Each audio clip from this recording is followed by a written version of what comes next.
আসসালামুয়ালাইকুম রহমতুল্লাহ। সবাই কেমন আছেন? আশা করি সবাই অনেক ভালো আছেন। আজকে আবার নতুন একটা রেসিপি নিয়ে চলে আসলাম আপনাদের সামনে। আজকের রেসিপিতে আমি আপনাদেরকে দেখাবো তেলে ভাজা বন রুটি বানিয়ে। এই রুটিটা দেখতে যেমন সুন্দর, খেতে অনেক মজা আর অনেক সফট। তো আর দেরি না করে চলুন স্টার্ট করা যাক ভিডিওটা। তো দর্শক, প্রথমে এখানে একটি বাটিতে আমি 2 কাপ পরিমাণ ময়দা নিয়ে নিচ্ছি। তারপর নিয়ে নিচ্ছি প্রায় 3 টেবিল চামচ চিনি। তারপর নিয়ে নিচ্ছি পরিমাণ মতো লবণ। তারপর দিয়ে দিচ্ছি 3 টেবিল চামচ গুঁড়া দুধ। তো এখন ভালোভাবে মিক্স করে নিচ্ছি। তো এখন দিয়ে দিচ্ছি 1 টেবিল চামচ পরিমাণ ইস্ট। ইস্ট বেকিংয়ের কাজে ব্যবহৃত হয়। ইস্টটা দিলে রুটিটা ফুলে। এখন ভালোভাবে মিক্স করে নিচ্ছি। ইস্ট আরও বিভিন্ন কাজে ব্যবহার হয়, জিলিপি, কেক। ভালোভাবে মিক্স হওয়ার পর এখানে দিয়ে দিচ্ছি আমি 2টি ডিম। তো এখন হাত দিয়ে ভালোভাবে মিক্স করে নিচ্ছি। অল্প হালকা কুসুম গরম পানি দিয়ে দিচ্ছি ডোটা বানানোর জন্য। আপনারাও কুসুম গরম পানি দিয়ে দিবেন। তো এখন দিয়ে দিচ্ছি সয়াবিন তেল। তেলটা আপনারা আরও আগেও দিতে পারবেন। তো এখন ভালোভাবে ডোটা বানিয়ে নিব। তো দর্শক, দেখতেই পাচ্ছেন আমার ডোটা বানানো হয়ে গেছে। তো এখন আমি এটা প্রায় 1 ঘন্টার জন্য রেস্টে রেখে দিব। তো 1 ঘন্টা পর ফিরে আসলাম। দেখতেই পারতেছেন আমার ডোটা কতটা ফুলছে। তো এখন আমি খুলে হাত দিয়ে ভিতরের হাওয়াটা বের করে নিব এবং আরেকটু মথে নিব।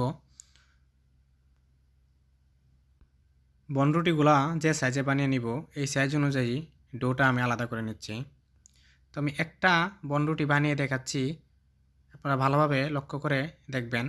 এভাবেই সবগুলা বানিয়ে নিব।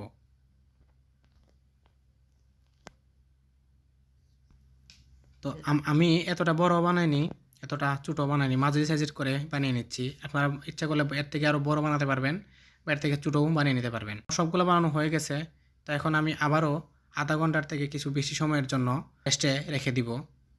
তো রেস্টে রাখার পর দেখতেই পারতেছেন আমার ডোগুলা কত সুন্দরভাবে ফুলে উঠছে। তো এখন আমি চলে যাব চুলায়।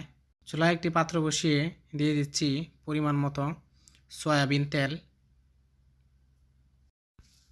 তেলটা যখন পরিপূর্ণভাবে গরম হয়ে গেছে, তখন দিয়ে দিচ্ছি আমি একটি একটি করে বনরুটির ডোগুলা।